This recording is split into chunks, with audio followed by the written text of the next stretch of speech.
Thank you. First of all, for those who've just done a quiz, I'm really not jealous at 9:30 in the morning for you guys doing that quiz. So congratulations for at least surviving that quiz. It sounds like absolute hell written down. So if you've managed to survive that, well done. This next 45 minutes will be relatively easy compared to that. What I'll do is I'm literally going to keep it very, very top level, very, very easy for you to understand, partly because it is 10 o'clock in the morning and it's cold and it's wet and most of us really could do with a duvet about now. But also because there's a lot of information that I need to get over to you. So if I give it you as a nice top level, the minute you go onto the internet, the minute you start doing research into this stuff, you'll literally just, it's like unlocking Pandora's box. BYOD specifically, I was in a Viewpoint yesterday where a round table I had Barclays Bank, I had Cisco, I had a small business, and myself was there. And we literally, for 1 hour, were able to debate around the subject of just BYOD. I've got 45 minutes to cover off 3 big topics here. So I can't really give you nitty-gritty research database kind of like wow information. What I will do though is I'll leave you with enough information for you to walk out of here going, okay, I see the problems in industry, I know where my space is, and I can therefore take it on from there. So this is where you guys can literally just take this subject on, and you can take any one of these 3 and become an industry leader tomorrow in this, and you can actually set up businesses to come and cure the problems you see in any one of those 3 tomorrow. So if you wanted to make £1 million, this is how you do it. So first of all, 45 minutes. All I ask is phones on silent. It's the only thing I actually ask, partly because I've once done this and the 18 theme tune came out of someone's mobile phone. And all I could think for the rest of the lecture was the 18, and it was really difficult. So if it's all right, stick your phones on silent. And obviously take notes, as many notes as you can. I will make these slides available via Dan, so if you do need any of this, you think, what was on that slide again? I will make them available to you. First of all, Secarma, who am I? Why am I stood here? Who am I to talk about this stuff? Well, first of all, myself, although I do look nice and young and handsome, have been in the industry for a lot of years. I started off life doing sales. I've gone through the tech side, so I've kind of seen business from both sides. I've worked for big companies, I've worked for tiny companies, I've worked for a company where there's only 5 of us in there. And all the way through, we've always seen the same stuff. Cybersecurity has always been an issue, partly because it's a passion of mine. So I've always been able to find cybersecurity as an issue in a business, but also because it is, and it's just an emerging threat that will just grow. So Secarma is a business. We started within another company called UK Faster, a massive big internet hosting company, one of the top that you'll find in the UK. Anyone heard of funkypigeon.com, the cards, online cards thing? Yeah, everyone bought anything from them? Because if so, your credit card details went through their servers in the data center that I've just been managing. Okay, so that's kind of what they actually, that's where UK Fast are in the business. They needed an internal cybersecurity function for things like hard drive recoveries, 8,000 servers, countless hard drives. They will fail at some point, so we used to do hard drive recoveries for them. From that, obviously, we then got into pen testing, we went to vulnerability scanning, and so the business rapidly grew for us. And at some point, you go, we're a commercial entity, we need to be separate. So hence, we are now a separate division to them. The name actually comes from the word security and karma. So you can imagine how that now will translate as a business model. If you're a small business, think about yourself as being now a small entity business. Think about what I'm now going to do to you. We know there's loads of security issues in your business, but we're here to actually do the karma bit. Chill you down, make sure everyone lives happily ever after. We do have an ethos and a belief. We know, because every single person in this room can vouch for it, stuff happens. Has anyone had your Facebook account tampered with by a friend? Let's call them friends, shall we? Yeah. Has anyone ever had a Twitter account that's been maliciously attacked? Has anyone had a credit card that's been skimmed? This stuff happens. It is inevitable. But we're just here one step ahead to hopefully put something in place before it hits you badly. The other one is always keep it in-house if you can. Because if you're a business and you're looking after your own stuff and you're aware of this stuff, you're going to be one step ahead of the game naturally. And that's one of the key things. We're trying to educate businesses that they need to be aware of this stuff straight away. So this is who I am, this is where I come from. So, if you are on Twitter, @Secarma, if you do want to know a little bit more about us, website, and if you want to have a phone call and go, who are you? You phone me up, okay? So, this is the new world This is what it looks like. Dan's heard me do various presentations, and I'm very good at doom and gloom. I can make the whole world that looks beautiful out there. Today could be a bright, sunny day, and we've got a view over Maui with the waves lapping in on the shore, and I will still make it like a bad day. Why? Because I've been on that receiving end, and I know how bad business does get. And we need to face up to that reality. So please remember, chaos is the new standard. So let's start with the first theme, BYOD. Who here has sat in a lecture with a laptop, an iPad, or your phone doing voice dictation? Has anyone actually done that, yeah? Okay, so it's BYOD in action. Older people in the room, I look towards people towards the back of the room. In the olden days, did you ever have a filofax? Please put a hand in the air if you ever had a filofax. Yes, well done, there's always one. Please notice there's always one. And when you left your job, did you take it with you? And in the back of it had all contacts. All your diary was in there, and it had who you went and visited on what day. I used to be a recruitment consultant for my sins. We used to take those databases from A and went and joined another company, B, and all that data went around with you. That was part of why you got recruited actually in the olden days. But hey, that was the roaring 90s when you could make £1 million overnight with .com bubble. Can I just make an observation? I stopped using mine last week. Very good. Literally. Welcome to 21st century. Thanks very much. But seriously, the rules have changed. The way that we operate as businesses has changed. We now can very nicely go out and get an iPad 2, 289 quid, I can get one ex-VAT. And I've now got something which is an amazing piece of kit. It's got wireless access onto networks. I can install my own applications onto it at a click of a button. Suddenly software appears in front of us. Now for some of us who've grown up with Windows 3.11 as our first operating system, that is actually magic. Okay? And when you actually think about how thin this thing is and actually what's going on that device, it is actually kind of magic when you actually think about it. Especially when I think that I could have my iPad right now, and I could literally one click of a button, check my work's email, which is sat in a data center hundreds of miles that way, through an internet connection which is bouncing around the world, and it takes 32 milliseconds. That's pretty impressive. But all of a sudden I've now got a security threat, because I'm studying Lancaster, and this lady here looks like she could be one of the dodgy ones. And when I go off for a rest break afterwards and I come back, where's my iPad? Suddenly someone else has got access to all of my emails and the corporate accounts and all the other information I've got stored on there. Bring your own device, which is what the theme is for this one. So let's just start with obviously what it is. We need a definition. Bring your own device is using your own technology in a work environment. Work, obviously that can be used in the loosest possible terms or the strictest possible terms.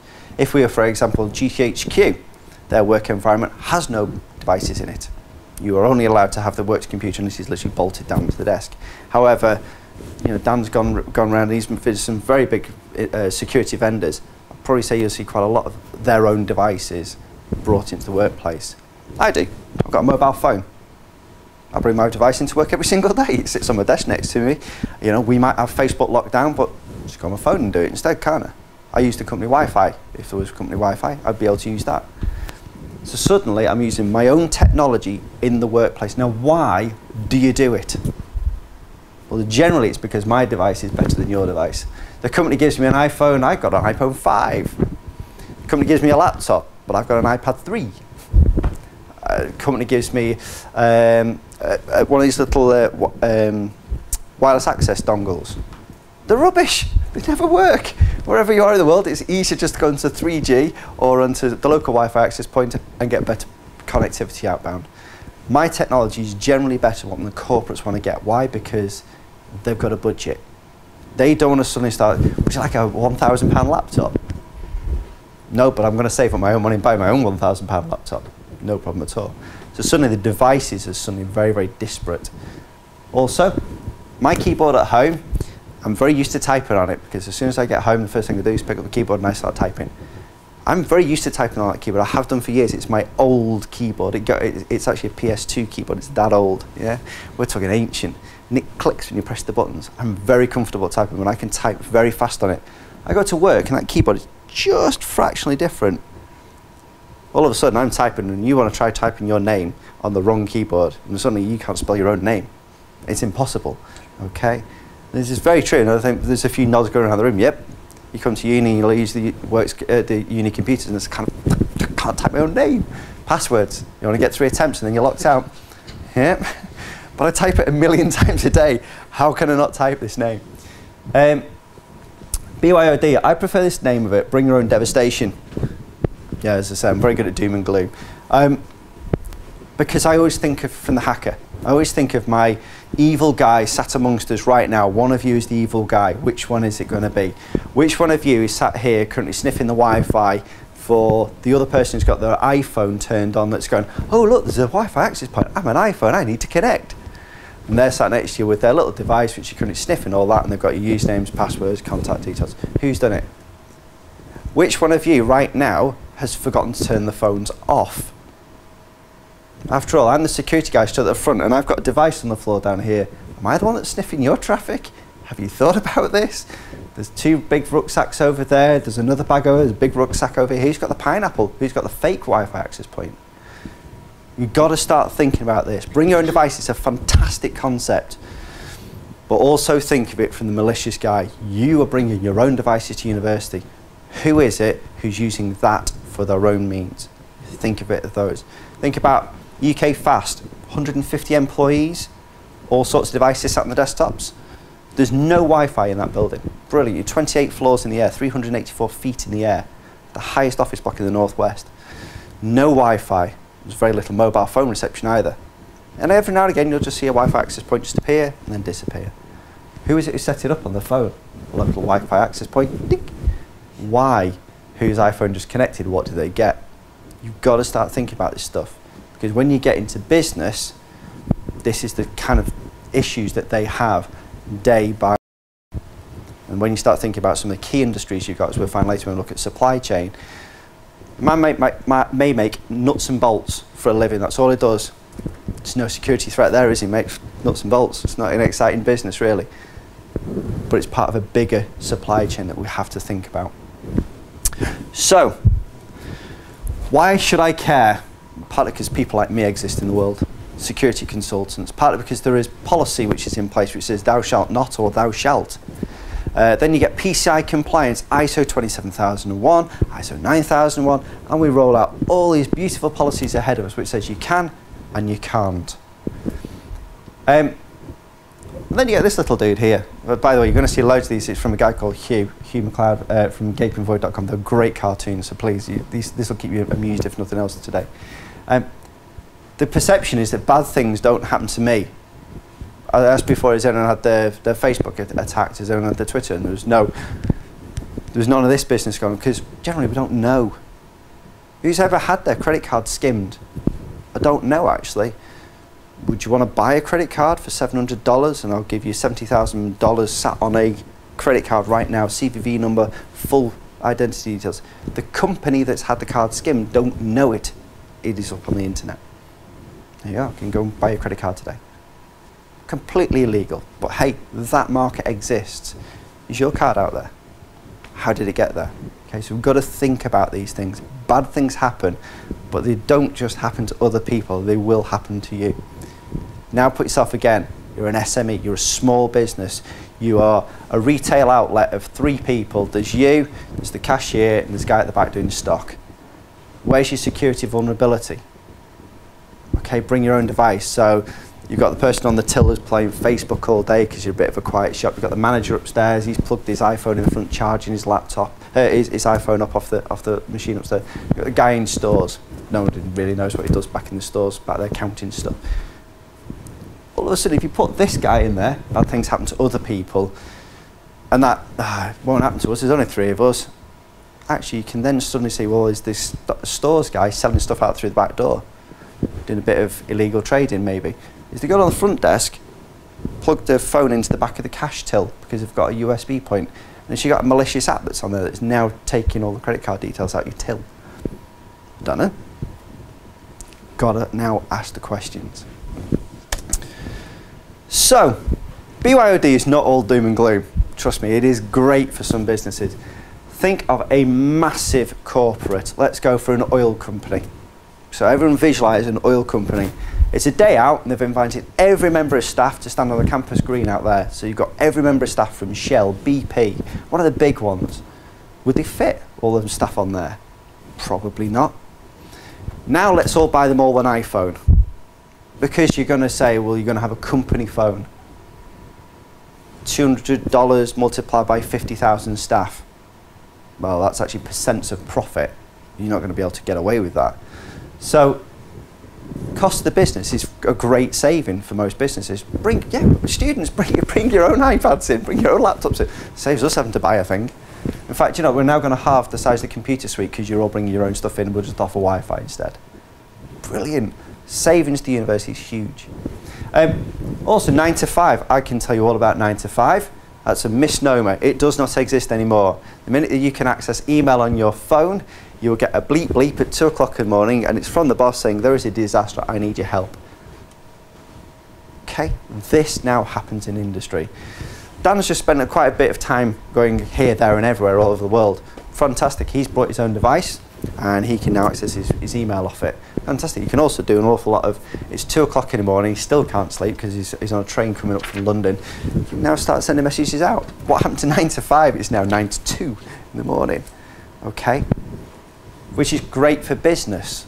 Maybe not for employees, or is it? Because if I was a sales guy and now I've got access to the client, want to have a whinge. Let's face it, 6 o'clock on a Friday night, that's when things go wrong. So you're an account manager of a major corporate and you don't know until 9 o'clock on Monday morning that something's happened to one of your biggest clients. Nah, not anymore. Because now you get the email alert that comes in at 6:05 when you were just heading into the pub and it says, we're having a massive big problem, I need some technical support help. All of a sudden you can respond to that. Your clients think you're brilliant. So you've got testimonials, you've got Twitter feed about you saying how fantastic you are as a business. UK Fast are great for this. Their account managers literally are 24/7. Generally, you don't get the phone call, but that one-off point is the one which will save your relationship with the business. In these days and age where we can't afford to lose business, it's fantastic. It really is. Enhancing productivity. Go back to the keyboard idea. If I bring my own device in, I'm going to work faster. Why? Because I've got my stuff that I know how I work it. Yep. Classic example. Everyone like the uni computers, by the way. Are they all up to date? Office 2010, because I've got that on my laptop. Don't have it at work. I've got 2007. It's got everything that you use on it. It's got your Twitter. It's got your Jabber account on it. It's got your Skype. It's got no, it doesn't actually. It's got everything locked down because that's what security policies are for, to lock you down. This email on the phone, immediate access to information, fantastic. To those of you who have ever been stuck, and I mean properly stuck, and you can access your email and find the telephone number for someone, or you've got the PowerPoint presentation because you brought your pen drive and it didn't work. Brilliant. All of a sudden you just put your phone in and all of a sudden you got your presentation. Why? Because you emailed it yourself. Yeah. Trust me, I've got this presentation in about 5 different locations right now that I can access from anywhere. Okay. Why? Because I can now bring your own device. It's on my phone, it's on a USB pen drive, it's on the Dropbox account, because now I've got access to it everywhere. Imagine when you go to handing your dissertation, you've got it at 5 different locations, and you leave your bag on the bus. Where is your dissertation? Actually, it's there, it's on my phone. Can I just borrow your computer? Upload, done. PDF it on the fly, easy. Now it's all encrypted as well, because you can do that on the fly, can't you? Very simple. Great idea. Better device, as I say. My iPhone 5 is better than what the company's just given me. It's very easy for us to now get hold of very, very high-powered technology at a consumer level that was only ever available to the corporates. But now it's not. You can just get hold of it whenever you want. Just go down to Curry's, go and get yourself a very nice laptop, state-of-the-art, all sings and dances. Your business is not going to let you walk out of here with a £1,500 laptop. No way. Their insurance liability wouldn't take that. Okay. So, the negatives. I'm going to read you just some information which I think you're going to find quite interesting. Data theft. Hasbro. We're all aware of Hasbro. You know they're suing a blogger at the moment because you leaked on the internet the latest Nerf gun. Well, that doesn't mean a lot, does it? It's a Nerf gun. We all shoot each other with these every single day. So what? He's leaked some plans of the up-and-coming Nerf gun. He got it because of data theft from Bring Your Own Device. He was there, he picked up the information, USB pen drive, took it home, wow, stick it on the internet. Now Hasbro is suing him. DuPont had a research scientist called Hong Meng who stole more than 600 files by copying them to a portable hard drive. Sued, gone, 2010. Okay, now let's do this in a slightly different way. Let's go with loss of business, damage to brand, integrity of data, corporate espionage. Gumtree, lost and found section. If you found a bag on a bus from Luton Airport on the 29th of September, yes, this is how recent this is, I had some expensive stuff in it, like a hard drive and a microphone, but you can keep all of that, it's yours. But I also had some personal gifts which really mean a lot to me. What was on the hard drive? Really, what was on that hard drive that they could afford to just throw away? Was there dissertation on it? Was there a research paper on that they downloaded off the internet? Was there a little bit of an internal document that really shouldn't have been on there? Question. Here's another one. This is my favourite of the lot. I actually do know the name of the company, but for obviously this has been recorded and it will go on the internet, so I'll actually protect their brand for a moment. The company starts with a Q. There's a clue, and you might know them. This is the contents of a lost rucksack. An iPad version 1. Nice. A Lenovo laptop. That's the company laptop. You know that because it's a Lenovo. It's a business laptop. Platinum external hard drive. Buffalo external hard drive. Hard drive number 3. Cannot remember the make. This is where it actually goes worse. 3 passports and all important documents for 5 years of visa applications. That's on Gumtree. All I did was search hard drive. Okay. Funny, yeah. But this mystery company whose name begins with a Q, I'm thinking somewhere in here there's going to be quite a few that they're going to now be affected by.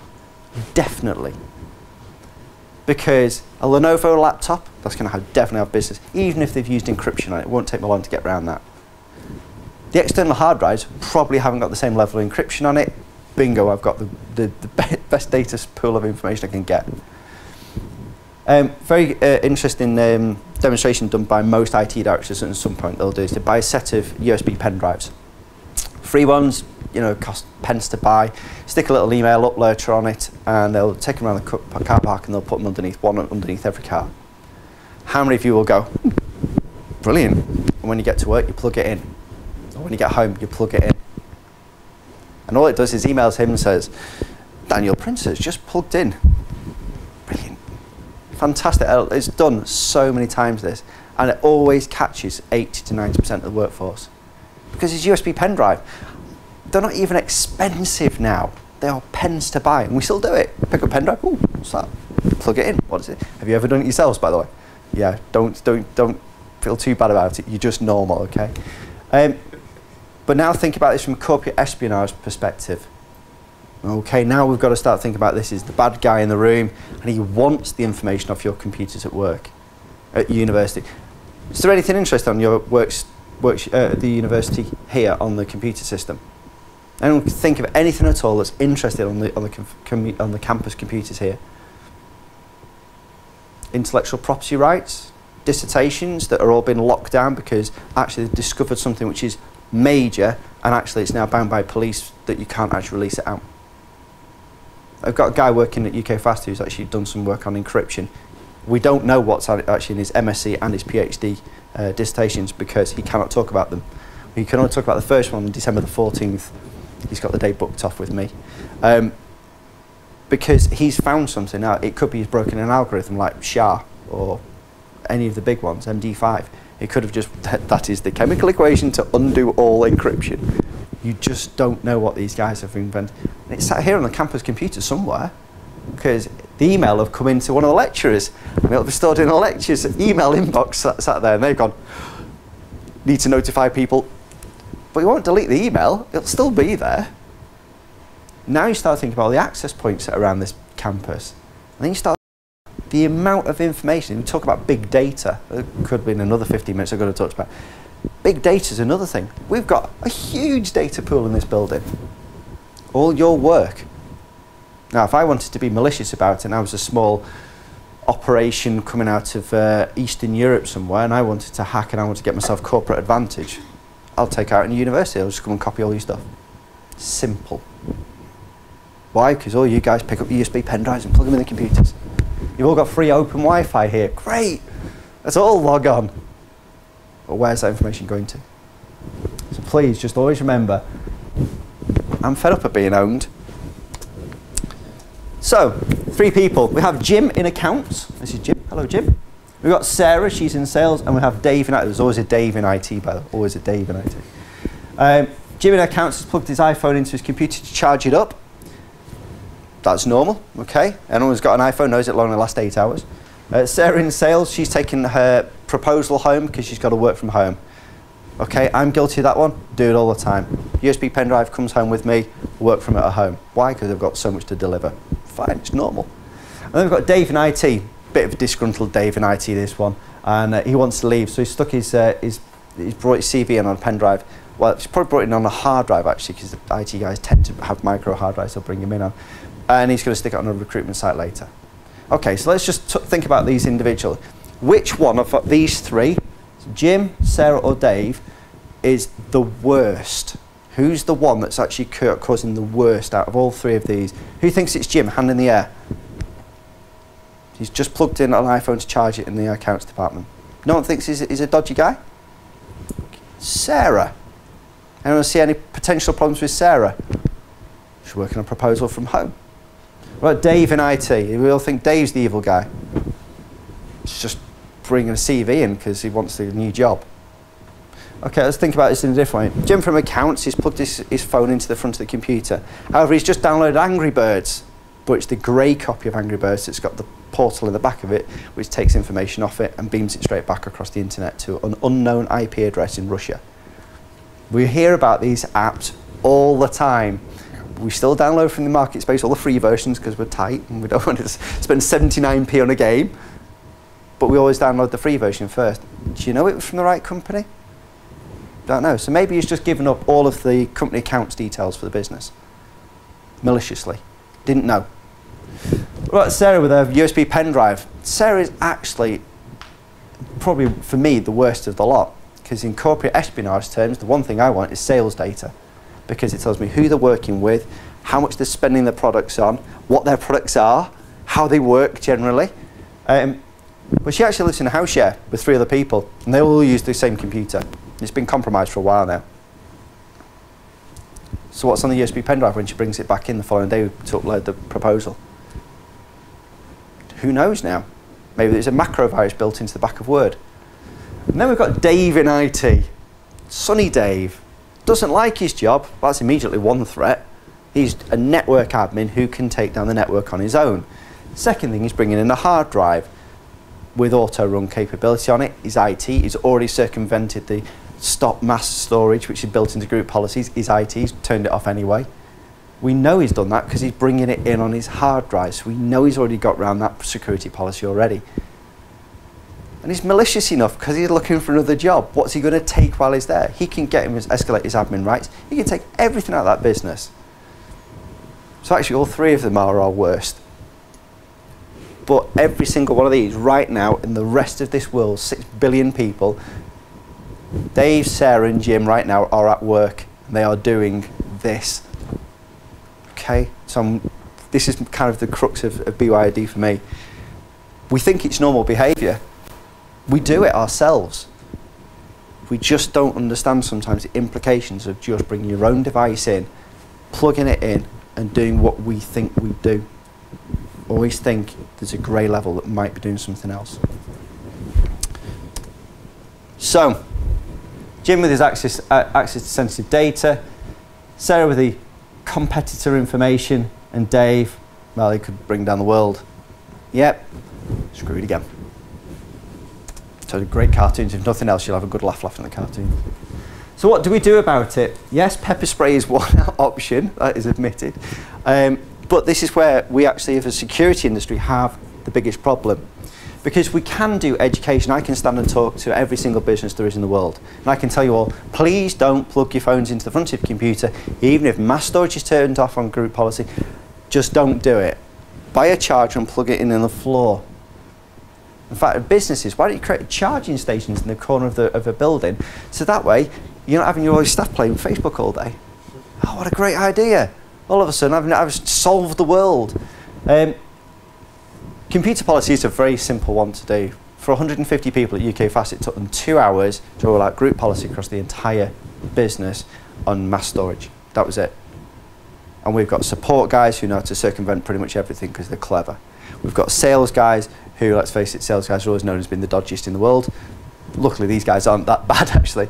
But immediately, they've locked out. They cannot use their phones as storage devices. And it literally takes a couple of hours and you've locked up a business.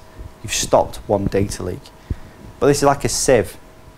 You plop one hole, water still comes flying out that, okay? But if you keep on at people and you keep telling them every single day and you get them to sign the policy and say, and if I do find it, then I can take action against you, I could seize your device. You brought your mobile phone, congratulations. This is our hacker in the room, by the way. And he has been maliciously taking content, and we now know it. But a part of the acceptable user policy is that we can now seize that device for forensics investigation. Oh, you know, your photos you did the other night when you got drunk. Yeah, they're also now forensically sealed as well. You may think twice about that device. You've got to keep the education on and on and on. And it has to start somewhere, and it will never end. Once you start that program, it has to be permanent. Number 2, hire carefully. I like this dude.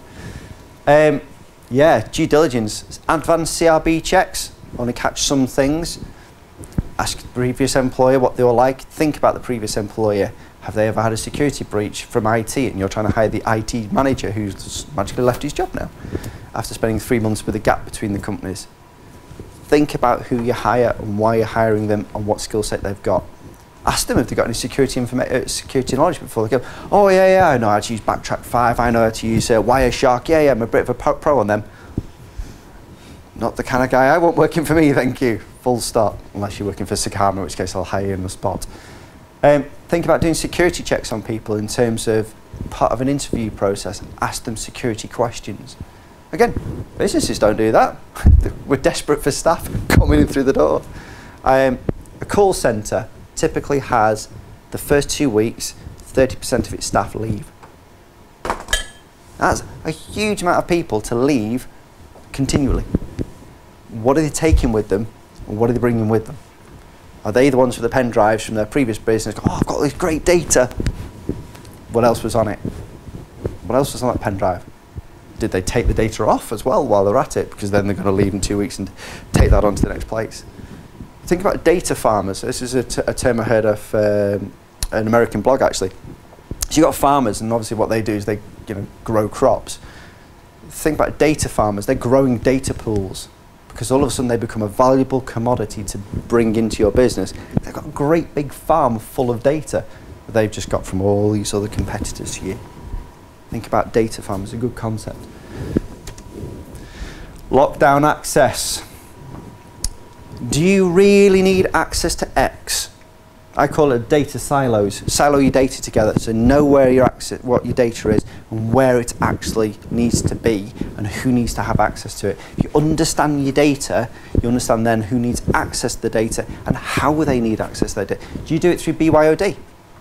Are you going to allow people in this room to have access to the university email system off your own devices?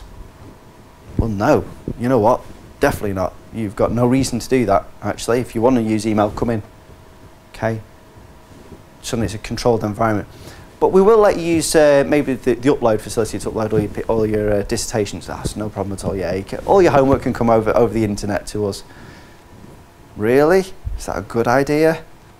Unless you've got good security policies and suddenly you invest in IT on the back end. But I thought we were doing BYOD because it saved money, not because it cost money. And last one, turn off USB ports. It's simple to do. Do it. Very simple, just do it. Dan very nicely demonstrated how the group policy here doesn't work because I gave him my USB pen drive and he plugged it in. Well done, Dan. But it proved a point to me that sometimes you have got to give USB access to certain people. That's fine as long as it's trusted people. So you could then think about that recruitment. So, very quickly, bring your own devastation. Good for business, save costs, and it enables the workforce to actually be more productive. Bad for business, threat to data, threat to corporate advantage. Okay, these are the two things really that make businesses work and what makes a business money. And there is no easy cure. Stuxnet came via USB hard drive, USB pen drive, and that was taking down a nuclear facility. That was a USB pen drive. Think about where that USB pen drive came from. Was it underneath his car when he got in the car park? Project Tyler, if you're not aware of this, go research it, galat.org. On the 12th of December, Anonymous will be releasing a tool which will live on a pen drive. It will have PGP and PGP encryption on it. So you drop the university document where the university lecturer said something nasty about you. You drop it onto this pen drive, and all of a sudden it's encrypted. And then it goes out over Tor network, private network. No one can see it. It's now encrypted. It's gone. Then it appears on Business Leaks or whatever the name they're going to call it this week. And there it is for the whole world to know that Lancaster University lecturer said X. Scale that up. Presidential campaign. Scale it up again. BP oil rigs. What do you want to know about what business? That is live. They've built it. We've done all the research behind how this thing works. It is a live application. They're going to roll it out on the 12th of December and it will run for 9 days. Look it up. This is the real world. Hasbro and DuPont, we've already talked about. We introduced them at the start. That was BYOD. Was that okay for everyone? We haven't got enough to kind of get a handle on what BYOD is. Now, cloud security. I have to say, I'm not a big fan of cloud computing, says the man jumping out with a parachute and leaking money everywhere. Cloud is brilliant. We are all in the cloud. This is what everyone thinks cloud looks like. It's a big glowing tower somewhere with floaty gas clouds inside it. And here we are with our devices and all connected via the internet to something over here. And it's okay because I don't need any security over here because it's a big iCloud. It's with Apple and it'll be all super secure. Brilliant. That single sign-on, you remember that same password that you use to get onto your iTunes account? Yeah, it's the same one you use for your iCloud account, yeah? Brilliant, secure, but it's now held by the cloud vendor. Let me actually dispel a myth. That is actually what cloud looks like. It is a set of physical servers that sit in a rack in a data center. I know because I've built 3. You start with a set of physical computers at the top. These are hardware nodes. Don't worry too much about terminology. If you're with the terminology, brilliant, well done. Firewalls and switch sit in the middle with your Dell access controller and a big set of storage devices at the bottom. That is it. It is just cleverly networked computers, which immediately suddenly dispels this myth of all the ISPs got control of security. They don't. There are types of clouds, and the difference in the clouds is where the security comes. In a private cloud, all of this is yours. So you are now responsible for security. If you don't do the patches, you're the one with the vulnerability. In a public cloud, so this is Amazon, this is Google Cloud, this is iCloud. You don't have any problem with patches because you have no access to the back end, which now makes it the ISP's responsibility. Are they doing it? I don't know. Might be. How are they doing it actually? I don't know. I just go to iCloud and stick all my photos up. I don't know actually where the security layer has been inserted within it. And then we get something called a hybrid cloud, part private and part public, where elements of this are yours, elements aren't. You'll typically see, you'll get some physical version up here, your own firewalls and switch in the middle for connectivity and your own security layer here. But you've got this massive big storage area down here, the big SANs, and they're all shared. HP 3-par SANs, fantastic devices. 300 terabytes in a IKEA wardrobe, that's what it looks like. Amazing devices. It's all shared, so all of our data is all in one. Who wants to know what Dan's been working on last night? Okay, because his data is in the same hard drives as me and you and you and you. Is it segregated well? I don't know. Should we go and have a look? Should we go and have a play? So we'll see what we can do within our SAN. And all of a sudden, you start using vulnerabilities within the SAN to be able to exploit outwards. Now, luckily, we haven't found any that have been announced. Doesn't mean they don't exist, okay? Generally, you only find out that there's a vulnerability in something when it's been well exploited. Then you find out it's there. So we've got to now think about where our layers of security are in here. So in a private cloud, where do you think security lies? Well, that's completely up to you. You can do with it whatever you want. If we're looking at a public cloud, you have no control over your own security. Best you can do is your username and password, generally. In the hybrid, you have got some control, but you're going to have to work with your ISP or your cloud vendor just to keep yourself in a secure environment. Okay?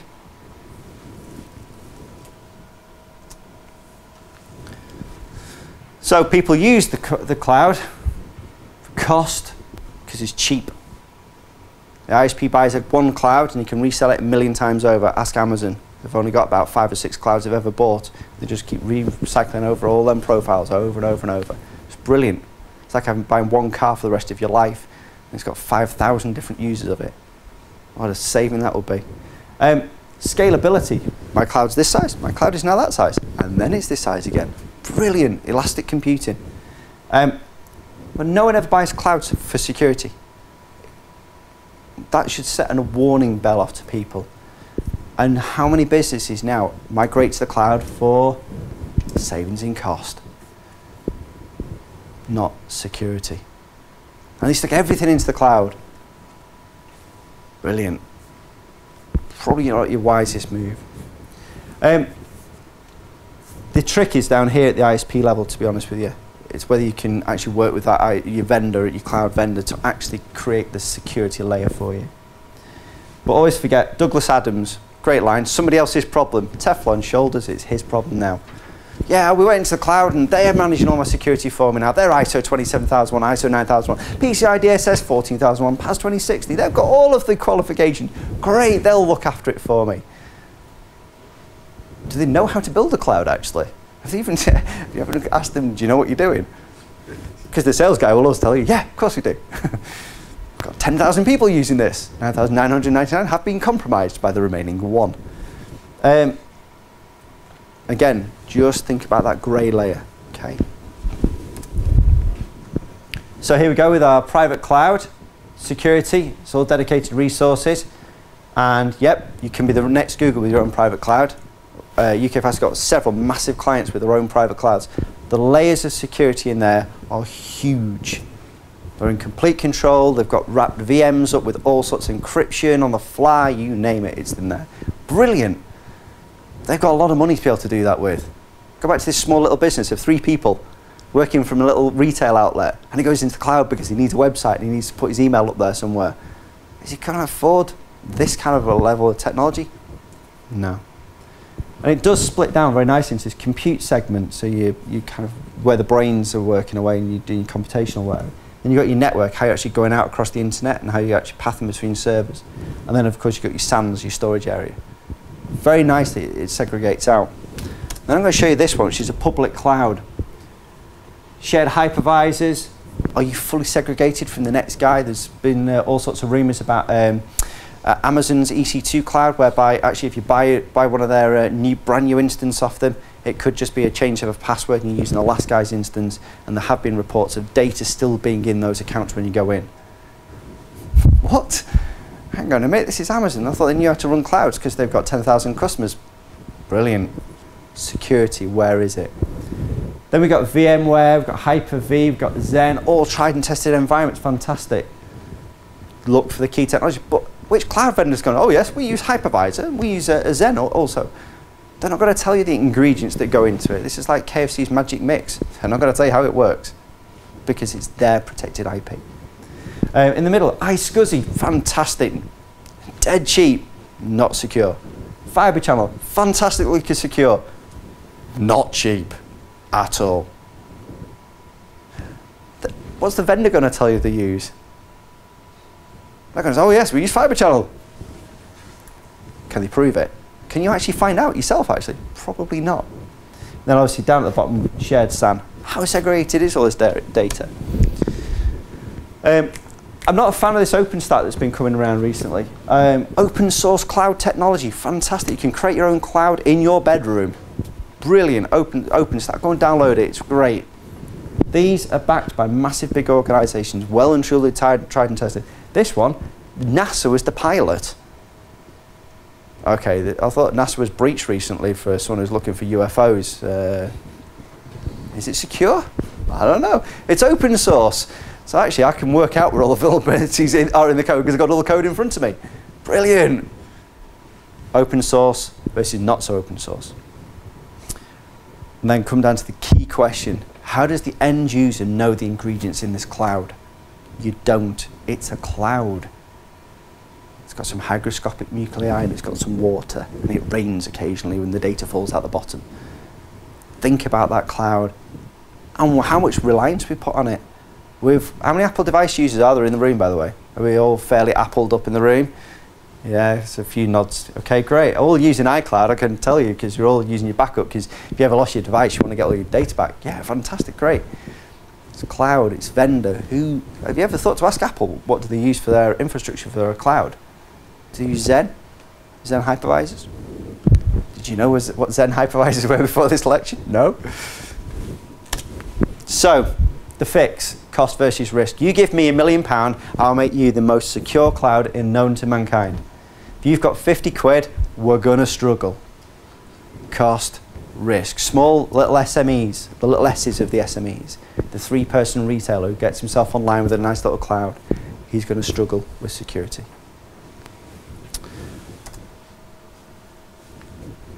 So let's just have a quick look at some real world examples. Go and get yourself a cloud GPU, fantastic environment, so you can literally use a cloud for just graphic processors.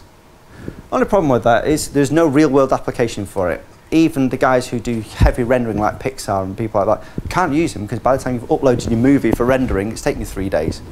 And then it's going to take another week before it comes out. You just buy it and do it in your own office. The only real world application I have found for cloud GPUs is password cracking. And we're pretty good at that in our company because we sat with various graphics cards and we've cracked an awful lot of passwords per second. How about 10 billion passwords a second? Anyone up for that one? That's a good day out in the office. Then you get Amazon with its outages. Yeah, it has an outage. It's a vendor, it has a problem one day, they lose the cloud. Why did it lose the cloud? Security breach? Controller fell apart? SANs fell apart. Who actually, where did my data go while it was offline? Don't know. Why did it go offline? Did it go offline because there was a security breach? Because they're not going to tell you, oh yes, 10,000 people hacked today. Bang went our brand new reputation, but please come back to the cloud and buy some more. Also, there are various governances, various restrictions on where you can put your data. For example, financial information for Switzerland is not allowed to leave Switzerland. You're not allowed to put certain data in the US. Where's your cloud stored? We're all walking around with our iPads. Great, I'm going to stick all my photos up in the iCloud. Is it in America? Am I allowed to put my data in America? Hang on a minute, I don't actually know. Again, big questions. And we just take it for granted. Think about our guy from before, it's somebody else's problem. Yeah, bad things don't happen to me. Okay, shared with the unknown, less control, cheaper. And last but not least, the supply chain. This kind of puts everything together in one nice big long chain. Because BYOD starts at the very front end. This is with a man who makes bolts and he makes washers. And he sells it to a man who makes some metal housings and little metal boxes. And he puts all those nuts and bolts together. And he then sells that to a man who makes servos, little motors. And he puts all this together. He makes a fantastic little device, which he then sends on to someone who makes these things called Eurofighter jets. And it goes right at the very front up here where the actual front gears, the front controller goes into. Very simple. There's a few more people involved in the chain before it actually hits here, but it's a very simplified model, and we'll just talk about this for a supply chain. This man up here gets hacked. He makes bolts. He's in the back of Lancaster, he's in an industrial unit, and there's him and his brother, and they've got a little lathe, and it knocks out 1 million bolts a month. And it's the same bolts which go with this man who lives next door in another industrial unit, and he makes washers, and he's punched out every single day. And they've both been hacked now because it's very simple to do, because there's 2 guys and 1 PC which is running Windows XP Service Pack 1, and he's never done an update because he doesn't know what it means. And they use it in the office for all sorts. It's a bit of a quiet day, so they'll go on Facebook and they'll play some games on Facebook, and they're on Farmville. And by the time he's got onto the metal housing guy, they're saying, well, here's an online order form. And suddenly he's compromised that as well. So now the metal housing guy is now being compromised. Is this very easy to do? It is very simple to do. Metal housing guy has actually got a direct access into the servo motors intranet, so extranet. Why? Because he needs to know the dimensions of the servos, doesn't he? And then they've got the new stuff they're working on. They need to know about heat and temperature and vibration. So he's got all the schematics that he's able to use out of it. And lo and behold, the servo motor guy is now very easily got into because he's got an extranet. That extranet is now all of the IP of a man who makes servo motors which control the flight of a Eurofighter. By the time we're going up into the Eurofighter level, how polluted can this data become? Huge. Let's take this back and let's do another one. This man up here is a farmer. He's got chickens and those eggs mixed with a man who's buying in cocoa. And all the way down here, your chocolate bars. Wouldn't it be really nice if Nestle knew how dairy milk was made? Oh, they would make a fortune. Coca-Cola and Pepsi. Somewhere along the line, there's a man with a bucket full of water he's selling all the way through this supply chain, right the way up to Coca-Cola and to Pepsi.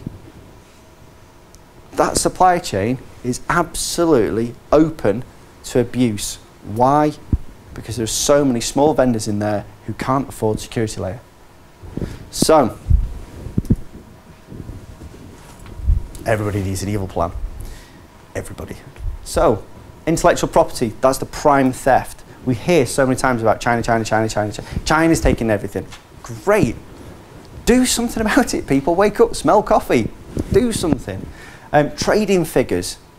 Or to stop someone from trading. Could you imagine at Christmas, Marks and Spencer's launched a massive big attack against Debenhams, and all the tills in Debenhams no longer work? Where do you go shopping for socks at Christmas now? Marks and Spencer's, they're open still. Debenhams, all the front doors are all barricaded up, and they're it might be a minor thing, socks, £2, nothing, but how many thousand million pounds of socks get bought at Christmas? Suddenly, all that profit moves from one company to another.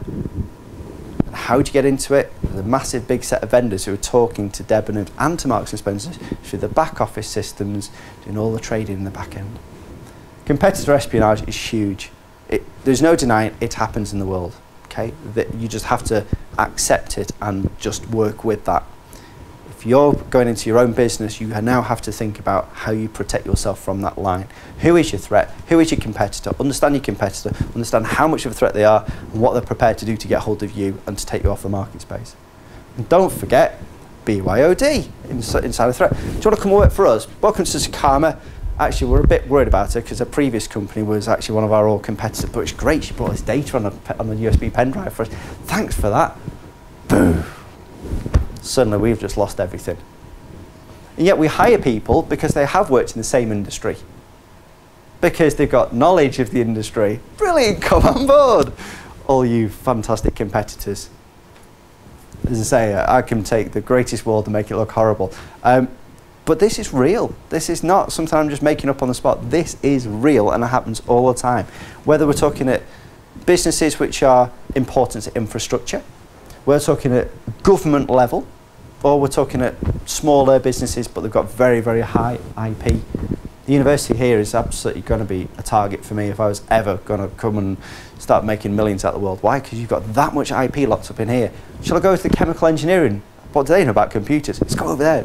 Engineering department, those guys with the grease on the knee pads, elbow pads and stuff like that. Let's go and take them out. Why not? They've got all the latest technology about ceramic insulation boards for the side of the new space shuttle. Brilliant. Let's go and have a play. Who should we sell it to? The Russians, or do you want to sell it to the Chinese? Education really needs to wake up to intellectual property, because there is a massive big data pool of intellectual property there which is rife for corporate espionage. And how do you get it inside a threat? Because I'm the new student. Or am I? Dan's probably thinking I shouldn't have let him put USB drive in yet. So yeah, large organisations, fantastic, massive, millions of pounds of budgets, They can do policies, they can do everything they want. They've got known threats that they can work with. Brilliant. At the bottom end of it, you've got a tiny, small organisation. They don't think they've got a problem. All it makes is bolts. He's got no budget. What's security budget? I'll put a padlock on the door at night. And then, because they're a tiny organisation, they can't afford to do ISO, they can't afford to do PCI. That's $3-4 grand a year. Can't afford to. So they go with a padlock on the front door. It's as good as they can get. But they leave the machine on overnight with that ADSL connection. And here he is sat over here, the wonderful threat, always lurking. So the perceived threat at the lowest end of the chain is minimal. But they have access to systems, have access to systems, have access to systems. Target. Always think about that chain. So, how do you fix it? How do you fix a problem if each one of us was in a supply chain and we were all part of this one supply chain? How do we actually fix every one of these businesses in one hit? That's a really, really big ask. Yeah, roll out policies. Brilliant. But let's face it, doing ISO 27001, 9001, 14001 PCI, it's boring. You've got to write policies, procedures, you've got to educate staff permanently, then you've got to be audited, then you've got to do your internal audits. And for all of these, that's at least 2 a month. Small business can't afford to do it, bang, suddenly we've fallen apart. Okay? But that is pretty much the only way at the moment businesses secure their supply chain. You do it through approved vendor lists. You do it through approved vendor lists where you know security is being checked in those businesses. I know because we get regular questionnaires from our customers who come to us and they say, have you got this? Have you got that? Have you got that? Have you got a business continuity plan? Yes. How is our data going to be handled? Like this. Okay, and we have to fill that in. Pre-infected PCs discovered by Microsoft Digital Crimes Unit. Tick. GoDaddy's gone. Tick. They went off the other day. Thousands of sites affected. 2 days ago, someone put a complaint in. T.co was a spam site. All of a sudden, Twitter lost all of its short links. Brilliant. Supply chain immediately taken apart because of one complaint. One complaint. It doesn't matter how many times you complain about the guy who sends you PPI text messages, that's fine, they're ignored. One complaint about T.co, suddenly Twitter's lost all of its URL shortening. That's a supply chain that was destroyed. It's not much of a supply chain, is it, Stu? I mean, let's face it, it was just putting a link on Twitter. But Twitter does it. That's the service to you. And it was taken apart further down the chain. Because it wasn't Twitter, it was the guy who owns T.co. They were the guys that were taken out. Maliciously, maybe? Was it by Bitly? Was it by Owly? Who was it done by? Who was that complainant? Well, nobody really knows, actually. Suddenly, I can destroy an entire supply chain in one hit from one complaint. Also, compliance cannot be forced on suppliers. I can't tell you to become ISO 27001 tomorrow. It's impossible. It's impossible for me to force it on the guy at the bottom of the tree as well. So you're going to have to do your best endeavours. Think about your product, how it's built, and just think about who's your critical points in there.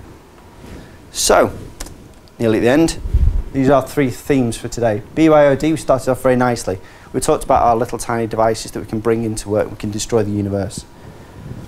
You then, have been a small business, go and stick yourself in the cloud. Fantastic. Saved a load of money, but you didn't know where your cloud was. You were actually siloing your data illegally because it was actually in the US and you're not allowed to do that because you're a UK company working with defence contractors. And then, because I was able to compromise it with my BYOD, guess what? The supply chain fell apart. I now have access to the Eurofighter. Would you like some schematics? Who shall I sell it to today for a couple of £1 million? Questions we got? Thank you very much. Thank you.